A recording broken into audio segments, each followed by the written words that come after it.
now is the time. I can come along and give them to you. If anyone didn't get that, just raise your hand. All right, I think we're good then. Great.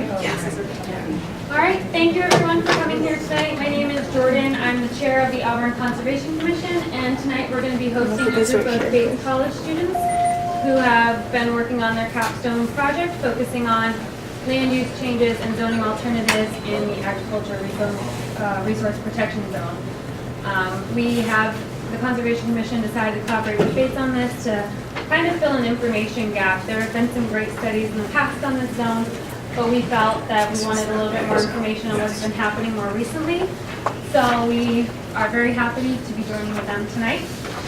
I'm not going to be up here too long. There are a couple of handouts there, some refreshments in the back.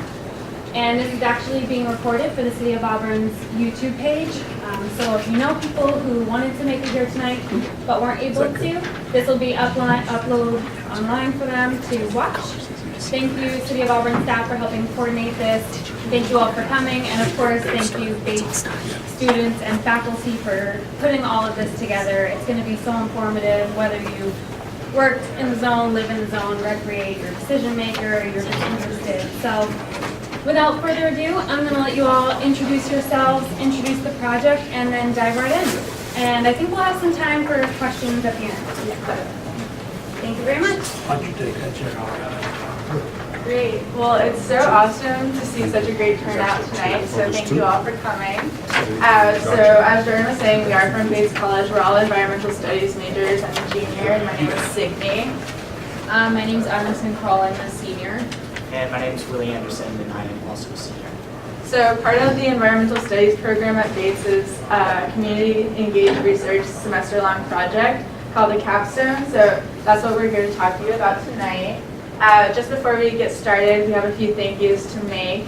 Our community partners, Morris Keene, Chris Carson, and Bill Sylvester, who actually unfortunately can't be here tonight, as well as Jordan Tate, Eric Cousins, and Rosemary Mosher of the City of Auburn, and Francis Eanes, Karen Palin, and Camille Parrish of Bates College, as well as Tom Lynch of the GIS State Department. So I think with that, we're going to get started. So our project title was Land Use Changes and Zoning Alternatives in Auburn's Agriculture and Resource Protection District. So the Agriculture and Resource Protection District is more commonly known as the Ag Zone. So throughout this presentation, we're going to be referring to it as the Ag Zone. It was established in the early 1960s with the goals of protecting Auburn land and its natural resources and strengthening agricultural opportunities. And the regulations that were put in place in the 1960s have stayed in place and are still in place today. This Ag Zone makes up about 40% of Auburn currently. Rural Auburn, it's around 20,000 acres, so this is a huge area of Auburn. So just framing our project in the context of just like the timeline of since the Ag Zone's creation. So we see the creation of the Ag Zone in 1964, and later in the 1960s, we see some more established definitions coming in to the Ag Zone. So that's when we see the 50% income rule for the Ag Zone if you're going to develop new homes on that property, as well as that 10-acre guideline policy. That's happening in the 1960s. For our project in 1973, Auburn has aerial photography taken of all of Auburn, so Willie's going to be talking about that in our mapping process. So just so you know, that's 1973, that's the imagery that we're using. The 1980s was sort of political conversation about the Ag Zone. There's a lot of proposals coming out, amendments to the Ag Zone, worried about it not being flexible enough for people moving into the area, fears about not having opportunities for development. And even though these proposals are coming out of the city planning board, none of them are adopted. So we still see those regulations staying in place.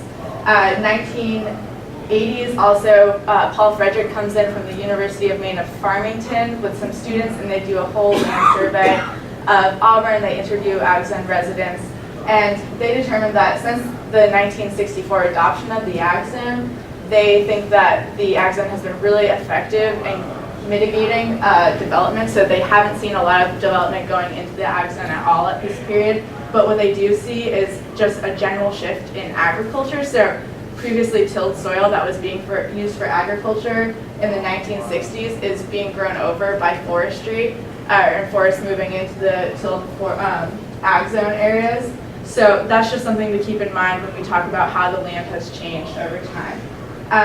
The 90s and 2000s, there's not a lot of big things happening, but there's this slow creeping of the ag zone actually gets smaller because rural residential zoning comes in, and we see that along roadways, and we'll see that in the maps, but that's what's happening. So the ag zone rules aren't changing, but the ag zone itself is getting smaller during that time period. And that brings us to the issues today that we're seeing in this conversation that we're having about the ag zone. So in 2017, Auburn's adopting a food sovereignty ordinance.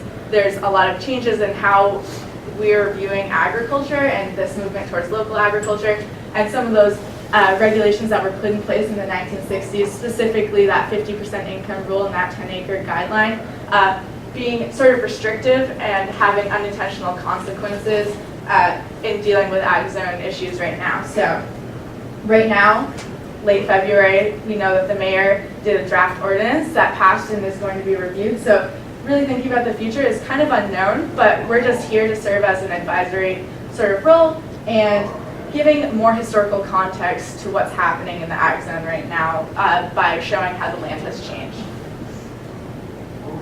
So our three main objectives for our project and for our final report, the first one was to identify shifts in land use and land cover in Auburn since 1973, and this will take the form of visual maps as well as numerical data. And this is looking at shifts such as changes in acreage of forest or developed land or open fields. Our second objective is to work in collaboration with Auburn Conservation Commission in really understanding how the ag zone is used currently today and the various uses that take place within the ag zone. And our third objective is to identify the benefits and applicability to Auburn of different zoning alternatives and how different regions work to protect natural resources and agricultural land. And so there's really two major components, as you can kind of tell from our objectives, that our project focuses on. The first being mapping, so sort of the visual data, and the second being a more theoretical or conceptual component, which is looking at different zoning alternatives for the ag zone. Right, so as Emerson was saying, there's sort of two separate parts of our project.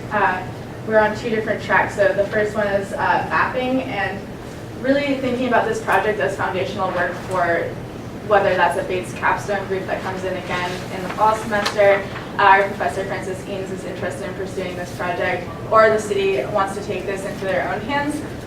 We've established this first step of getting 1973 and 2018 maps together and classifying them. So that's what we've done for this project. That's working into step two. Looking ahead, we're thinking about GIS analysis of land use alternatives. So that's like mapping out what a rezoning policy would look like or something like that. That's something that we perceive as the next steps for this project. And then again, on the other track, we're looking at ag zone alternatives. So as another component of our project was researching alternative ag zone like cities and towns that have been dealing with similar conflicts, land use. So we did a large scale evaluation and then sort of pinpointed specific areas of or alternatives that may be more applicable to Auburn. So that's what we're going to talk about later on in this project. And what we do not do in this is make a formal recommendation of what would be the best use for Auburn, because it's really hard to tell, because Auburn's ag zone is really unique to Auburn. So this could involve sort of a collaboration between multiple alternatives, but we're here to show you some of the ones that we've found that could apply to Auburn. So now I'm going to hand it over to Willie, who's going to talk more about the mapping process for this project. So as Sydney said, the mapping part of our project. Please. The mapping part of our project is a big component of it. And so we have two maps that a lot of you have seen from 1973 and 2018. So all of these maps are made using ArcGIS, which is a Geographic Information System, GIS software. It's a really powerful computer software which can be used to analyze spatial data and to make maps like the ones you see in front of you. So for our process, we took aerial photographs which had been taken in 1973. These photographs are here, and they were taken out of a plane with a camera. The plane flew north and flew south and flew north and flew south. And so there, in this picture of Auburn here, there are 36 individual square photographs, which we then stitched together using ArcGIS to get one photo of Auburn that you see here. As you can see, possibly there are some limitations to this. You might be able to tell just by looking that this is a series of square photographs which have been stitched together. If you look in some places, such as in the middle of Lake Auburn here, or maybe in Taylor Pond, you can see there are some black spaces. You can see some of the edges because the plane was flying north-south. There's different exposure on the photographs, but that is the reality, and we had to work with the data which was available to us. So these are the exact same process we did for classifying the 1973 map of Auburn, we did for the 2018 map of Auburn. So, but instead of having 36 different tiles, because aerial photography has improved over the past few decades, we had one high-res, high-quality image of Auburn.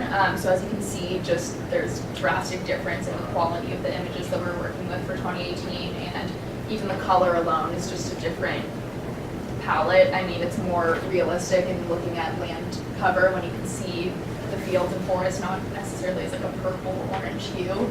But in terms of classifying it, we went through the exact same process, but in this case, instead of having to stitch together tiles that might not match up perfectly, we had one complete image. So this was much easier to work with in terms of classifying it in the end.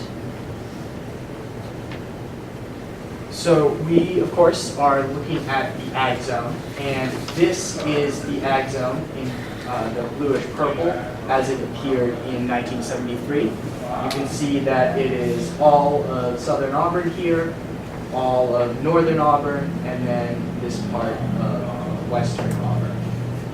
And so it is a considerable portion of the town. It's not the downtown area here, but all of this. And this is the 2018 ag zone, where there have been some changes. Notably in the north, there have been these parcels along the roads which have been rezoned as rural residential. So it's this purple here, that's no longer the ag zone, just the green is the ag zone. In the south, we see that this area has been taken out of the ag zone, and some more rural residential development along these roads. But then along Lake Auburn here, this is new ag zone, there's a little bit of new ag zone there, a little bit there. So this map gives you an idea of how the boundaries have shifted in the past 45 years. So we have classified all the land, all the area in Auburn into one of four categories: water, forest, fields, and developed land. Water is any type of, any body of water: stream, rivers, lakes, ponds. Forests are heavily wooded areas, what you would think of as being forests. Fields are open, grassy areas, some of which have seen some development, some of which are agriculture, some of which are just open. Maybe they were clear cut 20 years ago and they've grown up a little since then. And then there is developed land, which is for the most part impervious surface, so that is buildings and roads. It's important to note that some things might be developed, but we haven't included them. That would mainly be things like golf courses or other really heavily fertilized and tended to open spaces.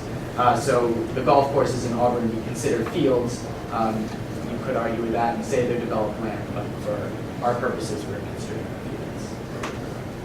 And these categories are not as broad as some of them. The recent Crossroads report had a lot more categories in it. But because we were looking at the 1973 images, which as you saw were fairly low quality, we were limited into how exact we could view the classification.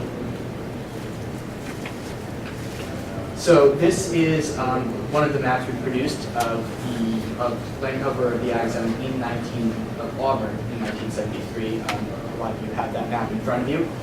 And you can see the red here is the developed area, mainly in the downtown area. And then the ag zone is around here and in the south here. So we're going to have some more data to get a better idea of what is actually happening. But you can see a little bit here, kind of a bird's eye view of what's happening.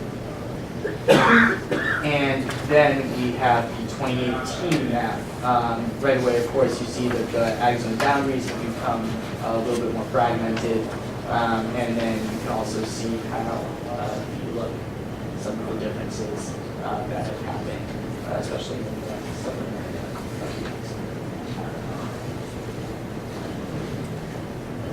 Great, so now we're going to talk about a couple of areas that we've picked out that show sort of different development changes. So starting with this area right here below I-95. So on the left we have the 1973 image, one of the 36 images used, and then taking that portion of that image from 2018. And things to note here are that we see, like in what was discussed in the UMF report and other things that we're talking about in the timeline, we see a decrease in development, and this is area that's now been rezoned as rural residential, so we see a cul-de-sac development come in, and for context, you have 95 on the top, and this is Old Danville Road and Pownell Road, and so the forest here is now development here, as well as residential development going in along all of these roadways.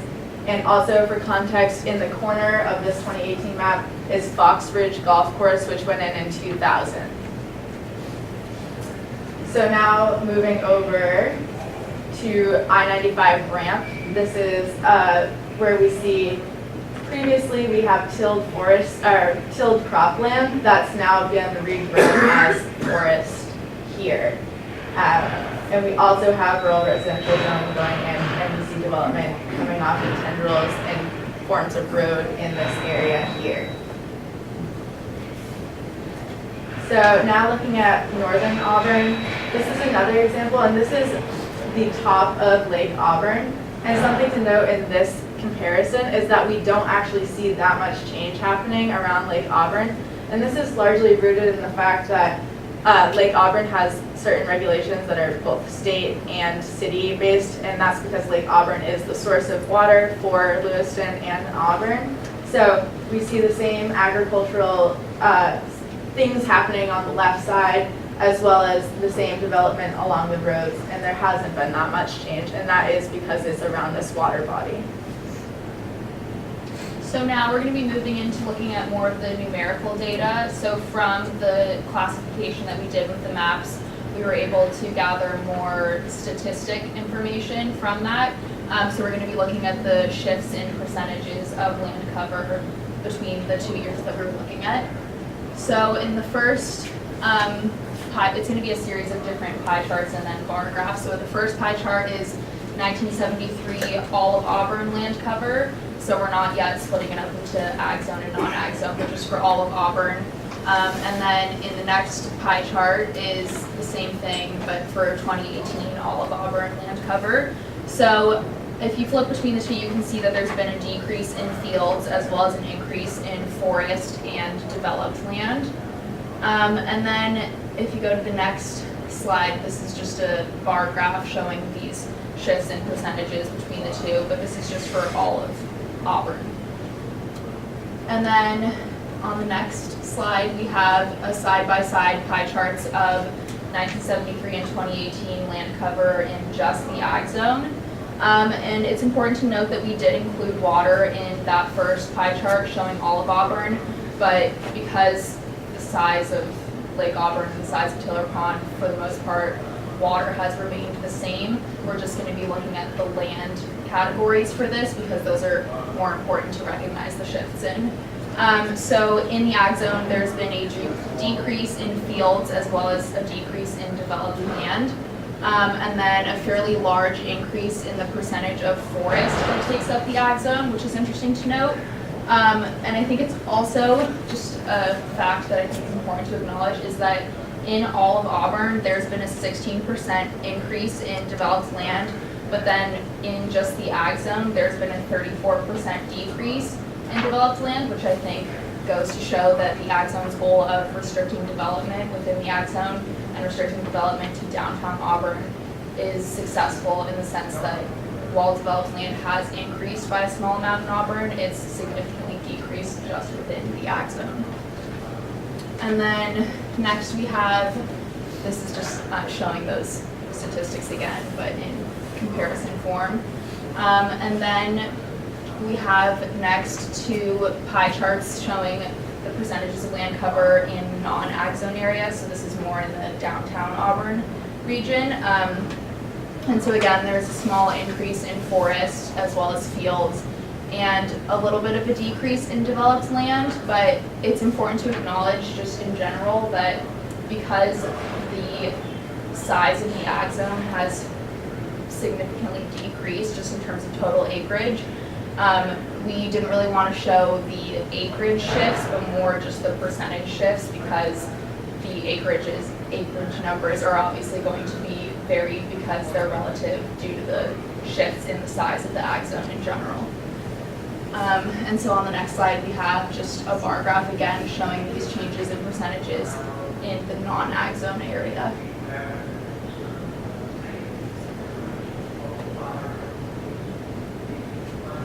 So this graph is showing what is happening or what has happened in the 2018 ag zone. So the graphs that Emerson was showing you before were comparing the 1973 ag zone with the 2018 ag zone, which of course are two different areas.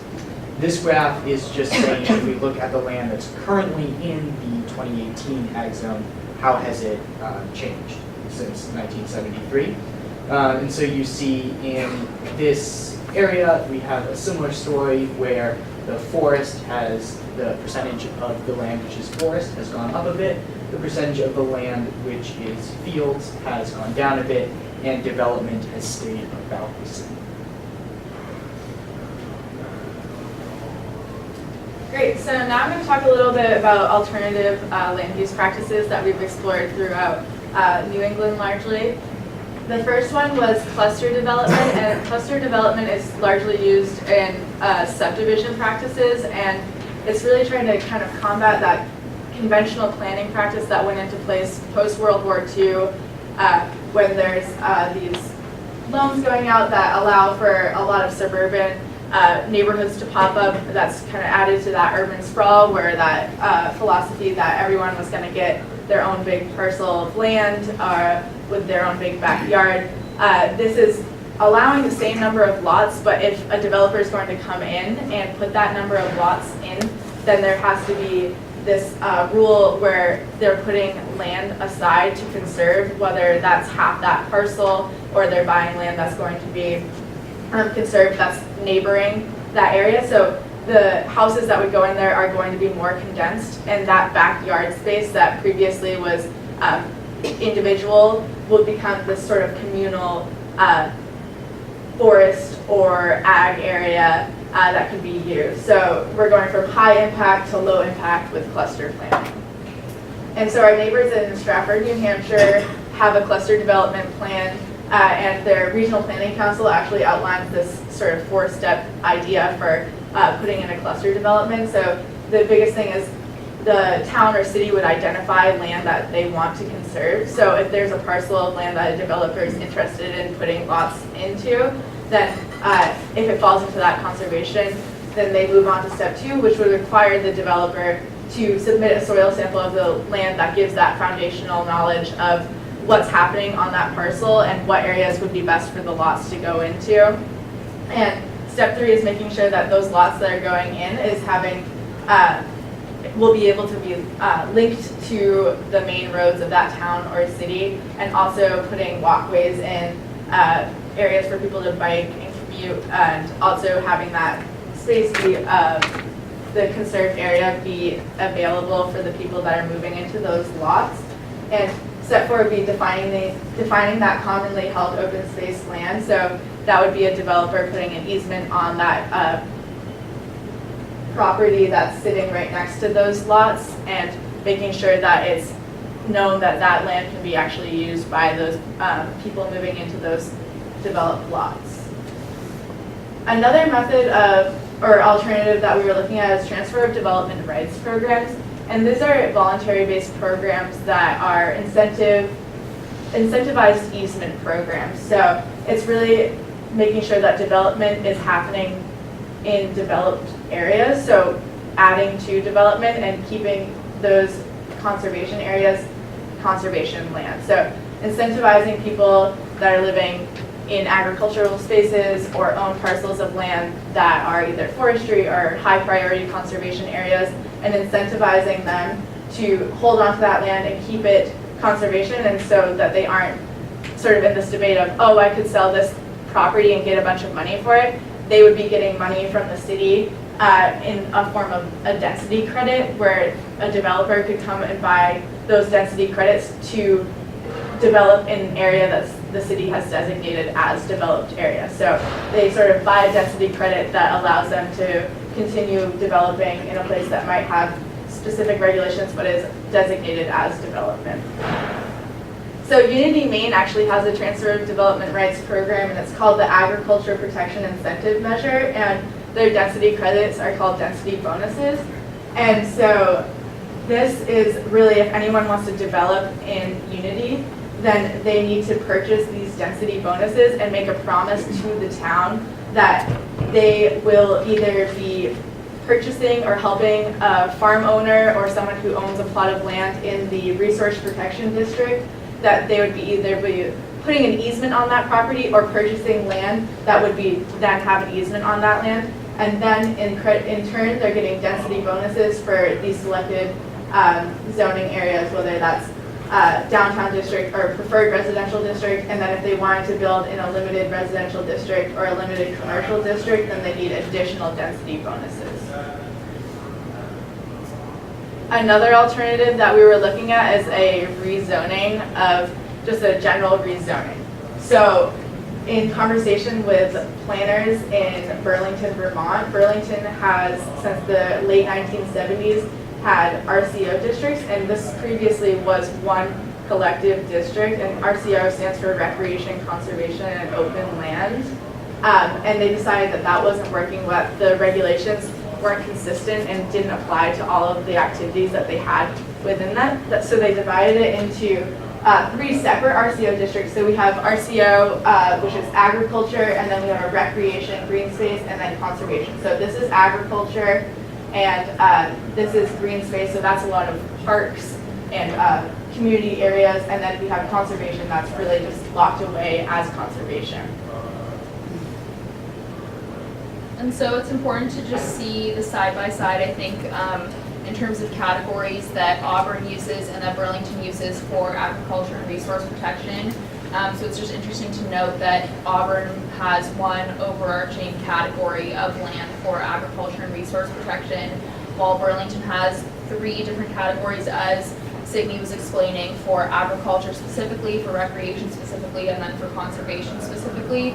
And then in addition to that, Burlington has an urban reserve, which is essentially a land bank around the Lake Champlain area, which is a very highly desired property and region to be in. And so the city has essentially set it aside because they're unsure what the best form of development for that area is. So it's become this land bank or urban reserve. So we're coming to the end of our presentation here.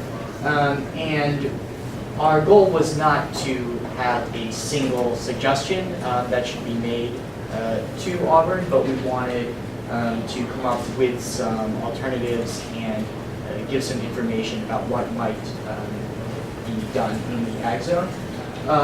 And so we, Sydney and Emerson, have shown you some alternatives, but it's important to know that those alternative options are not mutually exclusive, and so it's highly unlikely that we'll be able to find another town or city which has the perfect fix for Auburn, which can just be implemented here.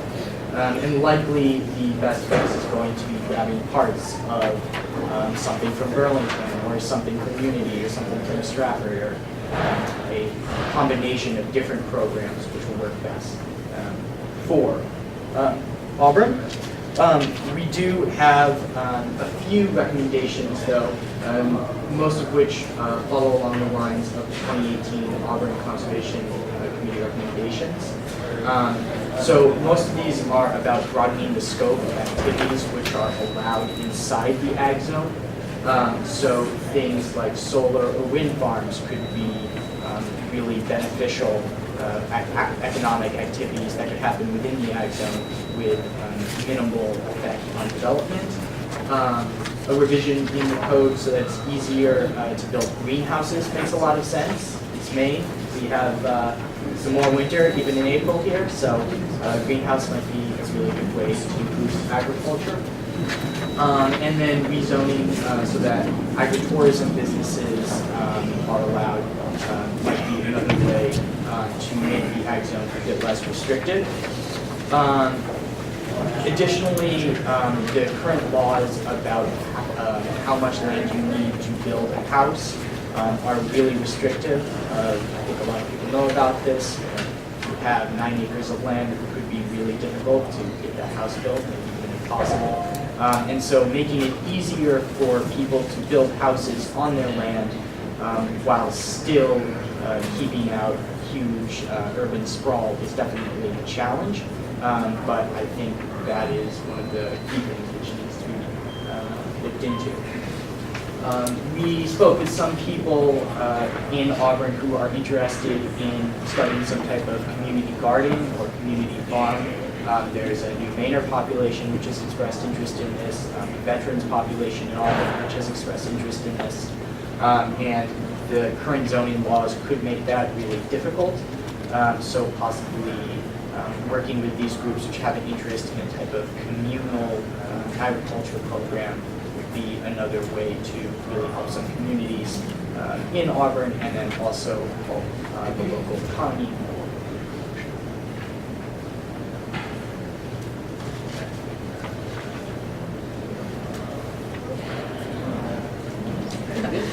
So a few weeks ago, we went with our partners to different parts of the ag zone to see the various activities and approaches to agriculture that have been taking place currently within the ag zone. And so, and we were very thankful to be able to see what's going on in the ag zone in person and to visit everyone, just because it gave us a more realistic perception of what is happening in the ag zone rather than just looking at research and statistics and maps from 1973. So on the left is our partner Bill Sylvester and his forestry practice. In the middle is a photo from Bell Farms. We visited David Bell, and so this is an image of potatoes in his indoor section of the farm. And then on the right is a large-scale composting that we visited, Michelle Melarano's composting. And it's important to acknowledge that she did have to negotiate with the regulations of the ag zone to get this sort of composting up and running, and now composting is a practice that is incorporated within the ag zone. So I think that's just important to remember that negotiations can be made, and when they are made, different practices can become a crucial part of the ag zone. And then in the next slide, we have on the left from Kathy Shaw's animal farm, and then on the right, our partner Chris's property at the ag zone with his chickens. Great, and just tying it all back to the beginning, as Emerson was talking about, we do have these two major components of our project, and this is really foundational work to projects that can happen in the future, and our ultimate goal for this project is finding an intersection between this historical mapping and land use change, and also the alternative potentials that we've explored. And within that middle ground, finding a solution that works best for Auburn and the ultimate adoption of an act zone revision for the city. So that's our ultimate goal. And with that, we're going to turn it over to you guys for questions. But thank you.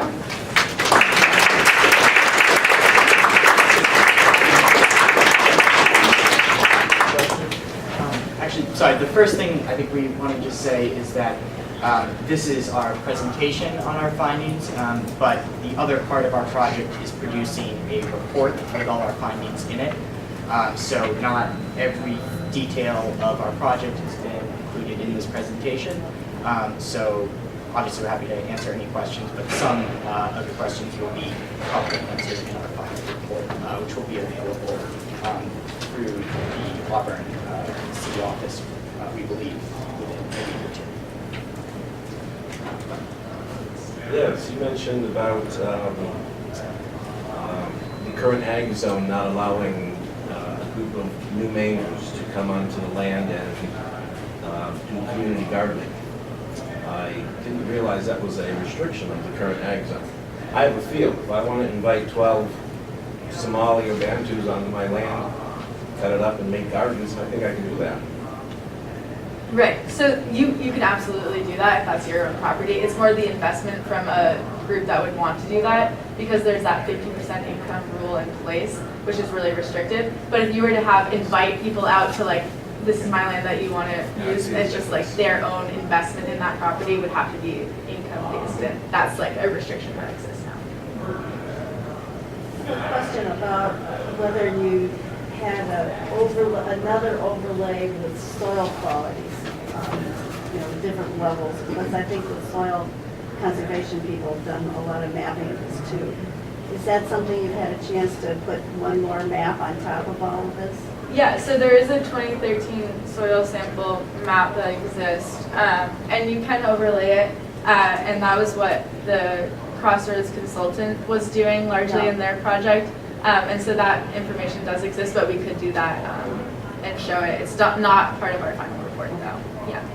But that is an interesting way to curious review when it. you compare between 73 and 2018, to what extent, if any, is soil quality a factor? Right, and the issue becomes is that we don't have that 1973 soil sample data, so it makes it hard to actually have that analysis, where we do have a more contemporary one, but like you can't actually make that jump You when that can't get data that from doesn't the exist. photographer. Yeah, I know, it's unfortunate. Yeah. Rosemary, where are you? I was simply, for those who don't know, Rosemary Moser, City Monitor. If any data that they share with us, we will get that. And most of you have probably seen the new ad portal that we have. We do have some soil data, the current data, we can add that in. So we'll work with them to get whatever data they have.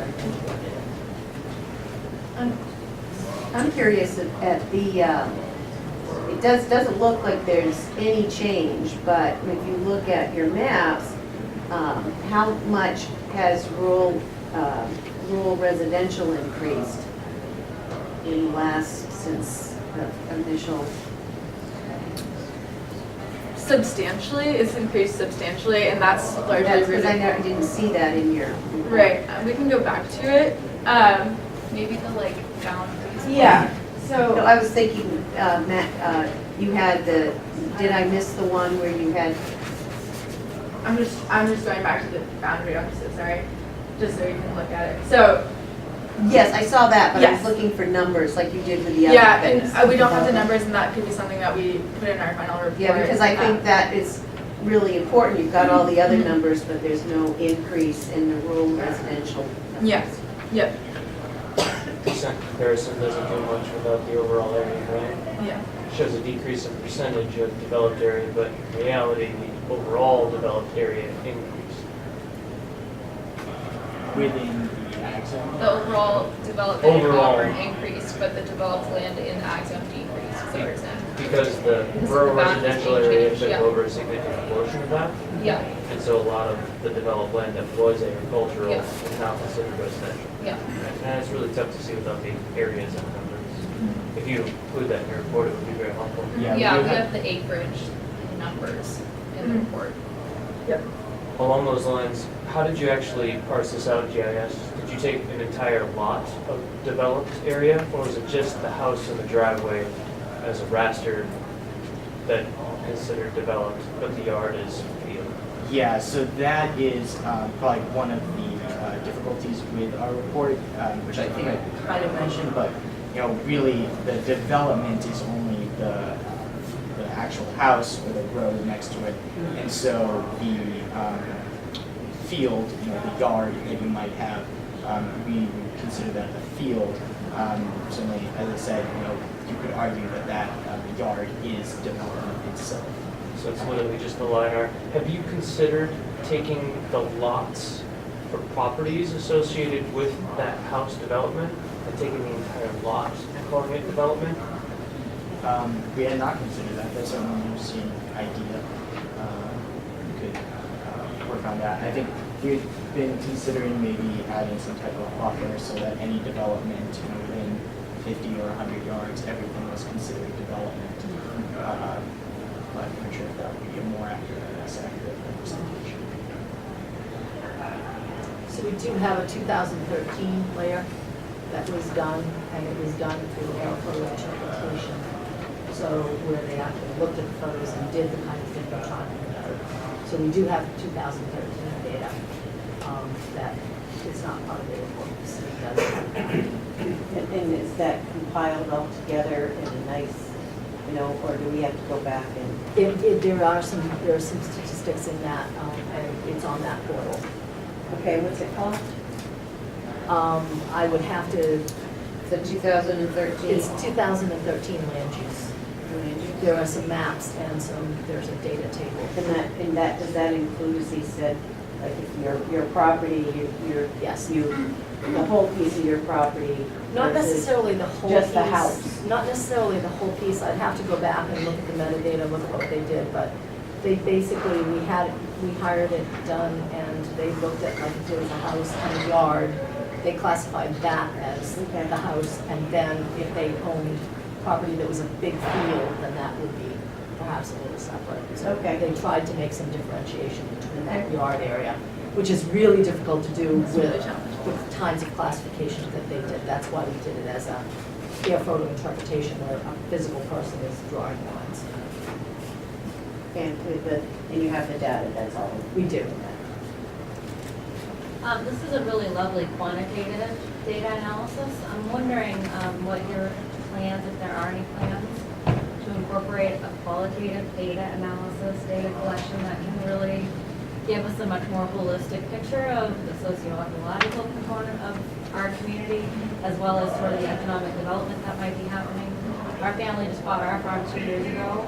We plan on starting a small ag business, and really nobody has reached out or talked to us about it, so we would love to see, is there any plan for a qualitative component to this data analysis? Great. And I think that's a really important next step for this project, or where it goes in the future, and just limitations of the fact that this was a semester-long project for us, and Billy and Emerson are leaving, but but they are. No, I think that's a really important next step for this project, and it's definitely like something that we've considered throughout this process. So there are as well. concrete plans? There are to include plans, qualitative? and discussion is happening, and like that is something that I think is really valuable in this whole discussion that's happening right now. And I think our final report talks also more about just like that Crossroads Resource Center 2018 list of recommendations, and just a list of more like, not like lifestyle changes, but more like social and cultural shifts that have taken place. And this is more just like we're saying, like quantitative factual information in terms of like percentage shifts. But in the final report, there is a little bit more written information on sort of more cultural shifts in the landscape. I'm wondering also, kind of along the same lines, to have qualitative data as to why they chose an ag zone in the first place. I know it's 70s and back to the land stuff going on. So get an idea of why now it's become controversial. So those of us who do own farms and are very much into keeping the ag zone, even the other side, we want to want more development, you know, what are our goals of the mission? Why do we have an ag zone first? Yeah, I mean, yeah, and in the final report, we do also talk about just the initial goals of the ag zone was to protect open space and promote agricultural practice and protect farmland, and restricting development to downtown were sort of like the main priorities. And I think reasons why it's controversial is just that there's a decrease in agricultural practices in general, just since the 1970s, and so it might just be controversial because of old regulations still existing that applied to a time where agriculture was more prominent practice, and it just manifests in different ways than it did in the 1970s. Just agriculture in general, there are much different practices that take place, and so I think, but that is something that's included in our final report also. I think it's important to note the Blackwell report which we talked about, Yeah. which was kind of the first thing that started the ag zone, or started thinking about the ag zone. The researcher there thought that by 2000 the population of Auburn would double from what it was in 1958, and that didn't happen. I believe the population is actually slightly lower now than it was in 1958. So what the initial drafters of the ag zone saw as happening within Auburn likely was quite different from what our reality is 45 years later. So it was my understanding that forestry is also part of considered part of agriculture. So you're not just talking about, farming and animals, but it's also forestry too. Yep. Yes. Yeah. And forests are a majority of the ag zone. Yeah. So it's, of course, it's Right. the agricultural and resource protection zones. Right, so you're not trying to say, oh, we just have to have, being covered with forest is perfectly fine also for our ag zone. You're saying we do think that it should be? No, I'm just saying, because our ag zones, the fact that they're, you had talked about how they've gone back to forests and that's perfectly fine for an ag zone because it's an ag zone. And that is still valid. Yeah. Are the golf courses considered developed land or fields? So in our classification, we consider them fields because from a bird's eye view, they appear to be just an open field. But of course, they are, I assume, heavily forested, fertilized, heavily irrigated.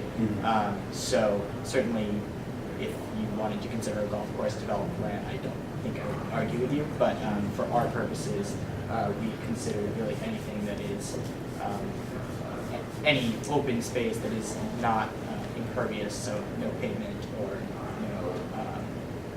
no buildings or it's in field. Right. But that's a consideration in our numbers, particularly when it comes to development, since, like, for example, Fox Ridge, which went in 2000 and makes up a good chunk of the ag zone, it is falling in the ag zone, so that does skew our development numbers if you are to think of the golf course in terms of development, because that's part of the ag zone, but we're still categorizing it as fields, and that's just something that's inherent with this classification program that we were using. How did you get So to? for Sorry. future things, thank you very much. I found this really informative and very interesting. But as the city moves forward, you all graduate, the city moves forward, there is some information I think that would be helpful to the public. One is we keep hearing about the forestry and shock of how much of our ag zone is forestry. But yet in the Crossroad presentation, I don't remember a lot of conversations about the economic impact on the city of Auburn for forestry, and if we increased it, what would happen? Where we got very practical suggestions, we all go out and spend $5 at our local farmers, would make a huge difference. That's something I understand if we do. So one I would be interested in for future of more information about the economic impact of forestry in our ag zone. The second, the intention in the 70s was to prevent sprawl and breaking up pieces of land. Before we move forward as a city, I would hope that we would take a look at not just the ag zone, but the rest of it, the downtown and the residential and rural residential. How much vacancy do we have? When we talk about business and economic development, All you have to do is drive out Center Street to see the challenges. So before we build another big box, we should fill it. Before we disrupt large parcels of land, let's make sure that we have a need. And I guess the need that I've heard that I would support a change is the 51% for income. That needs to be changed. I'm not sure where I feel on the size. I know for me it's not 3. It's a number close to 10, but not 3. So I would hope for future work, as you're passing the baton, that you would ask them to take a look at those things. Right. And our project is not like, we're like going to abandon this project Oh, I and didn't move on think at so. all. Yeah. Bates yeah. does a good job. Just to amplify, I'm one of the professors of the course along with Karen Fallon in the back. The top line number, which I think is really important in all this, is that despite population decreasing slightly, and then we can debate about it, I mean, the increased number of households is an increase in population from a development standpoint. The footprint of what they consider development has increased to 16% overall in 45 years. So that's a considerable change in the footprint of the city overall, regardless of where you draw the boundaries of the ag zone. And so that's really happening outside of this agricultural area, and it's, right to your point, illustrating the fact that there's this huge amount of underutilized land in already developed areas. Maximum footprint or potential. Exactly, exactly. They're underutilized as far as we could put a lot more houses, is that what you're saying? I won't go there, I'm not gonna be that one to say that, but there's space that currently has been disrupted either with buildings, or pavement, or parking lots, or any number of other land uses we call development that may or may not be actually utilized. Either we're all using more space per person, which may be the case, or there are spaces that aren't being used. 16%, yeah.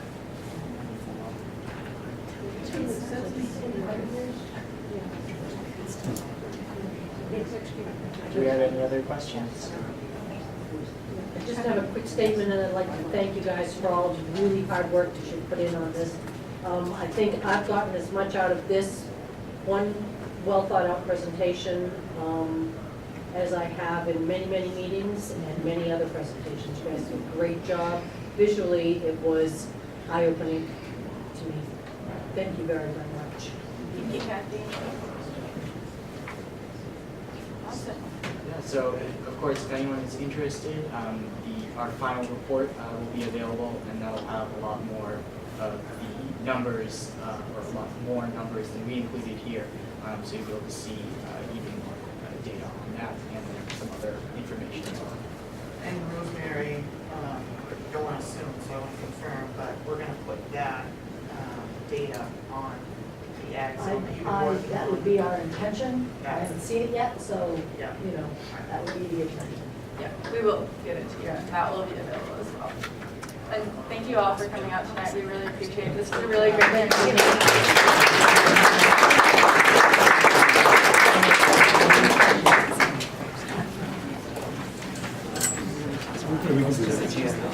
Hey, everybody, there is a planning board meeting tomorrow night on this very topic. If you're interested in this topic, we would encourage you to come to the planning board meeting tomorrow night, 6 p.m.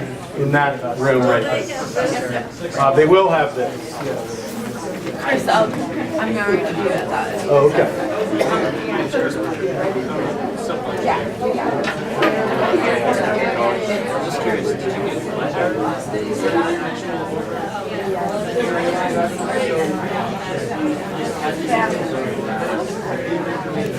Thank you. Very good job.